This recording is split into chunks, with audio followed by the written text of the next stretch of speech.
यूं कहा जाए कि संतान के लिए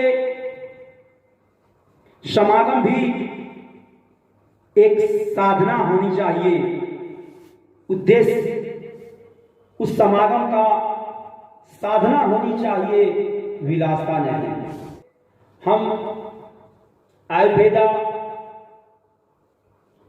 शास्त्र, ऋषि महात्माओं के ज्ञान एवं मॉडर्न मेडिकल साइंस के आधार पे कुछ बातों को रखते हैं। प्रख्यात क्या था, महर्षि भागवत जी ने अपने एक प्रसिद्ध ग्रंथ अष्टांग हृदय में इसके बारे में चर्चा किया है। उन्होंने स्पष्ट कहा है कि संतान उत्पत्ति की इच्छा रखने वाले, अच्छे संतान की इच्छा रखने वाले स्त्री एवं पुरुषों को सर्वप्रथम कम से कम 1 माह का ब्रह्मचर्य व्रत पालन कर, अच्छा आहार लेना चाहिए, अच्छा विचार दोनों को रखना चाहिए। क्योंकि स्पष्ट ये कहा गया है, शुद्धे शुक्रात्तरे सत्व स्वकर्म क्लेश चोदित। शुद्धे शुक्रात्तरे स्वकर्म क्लेश चोदित, अर्थात शुद्ध, शुद्ध और आर्तव, मॉडर्न भाषा में उसे हम स्पर्म एंड ओवम, शुक्राणु और अंडाणु ले सकते हैं। आर्तव का तात्पर्य हमारा स्त्री के आर्तव से है और सुख हमारे पुरुष से है, तात्पर्य है ये पुरुष में होते हैं। शुद्ध शुक्रात्तवे स्व कर्म क्लेश चोदित, अर्थात शुद्ध, शुक्र और शुद्ध आर्तव के संयोग होने पर ही और शुभ अशुभ उनके कर्मों के फलस्वरूप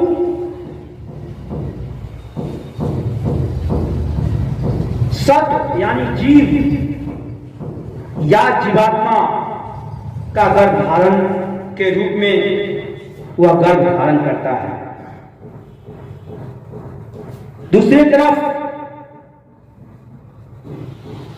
आप सभी आदमी देखे होंगे, ऐसा भी कहा गया है आधुनिक महाभारत में, जो टीवी सीरियलों पे दिखाया गया है, जिसमें भी ये कहा गया है, माता पिता का धर्म है, धर्म से हो संतान, माता पिता का धर्म है, धर्म से हो संतान, जिसकी जैसी कामना वैसा हो संतान, वैसा हो संतान। तो यहां भी हम देख सकते हैं कि स्पष्ट है कि स्त्री पुरुष की जैसी कामना होती है, उसका प्रभाव होने वाले संतान पे पड़ता है। उस जीवात्मा जो गर्भ में धारण हुआ है उन पे ये पड़ता है। दूसरे शब्दों में स्त्री पुरुष के वात पित्त कफ, यही 3 मुख्य प्रकार के दोष हैं जो हम प्राणियों में होता है, वात पित्त और कफ। और वात पित्त कफ के दोषी माता पिता के होने पर होने वाला संतान भी निश्चित स्वस्थ नहीं होगा, निश्चित वह दोषपूर्ण होगा, ऐसा स्पष्ट बताया गया है।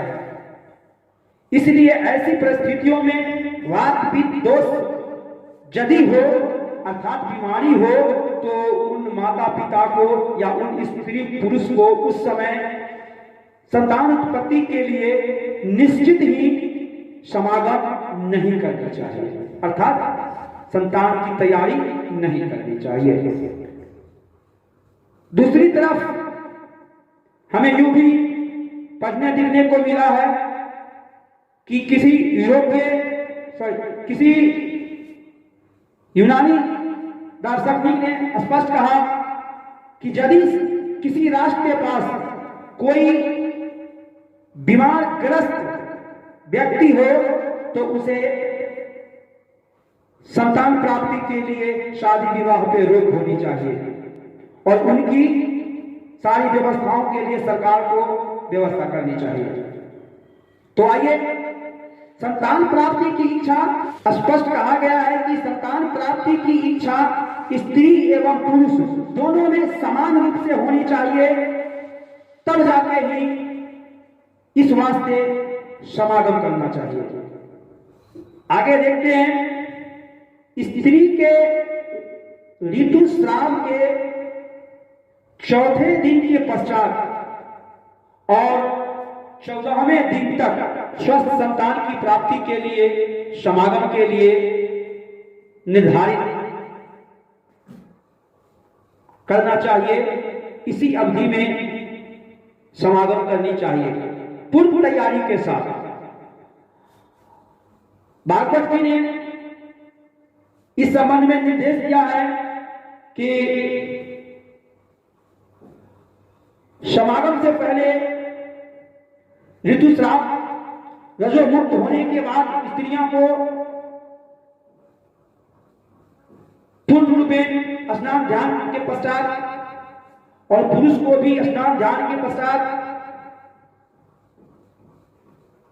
पुत्र प्राप्ति की इच्छाओं को लेकर दोनों स्त्री पुरुष को समागम के लिए समरात्रि, ऐसा नहीं है कि किसी पहर में समागम कर लेनी चाहिए तो स्वस्थ संतान की प्राप्ति होगी।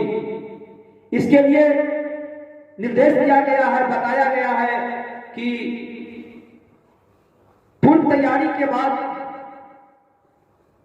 शवरात्रि अर्थात मध्य रात्रि के पूर्व, मध्य रात्रि के समय इस अवधि में संतान प्राप्ति की इच्छा से समागम करनी चाहिए। उस दिन स्त्री को पकवान और खास करके उड़द से बने हुए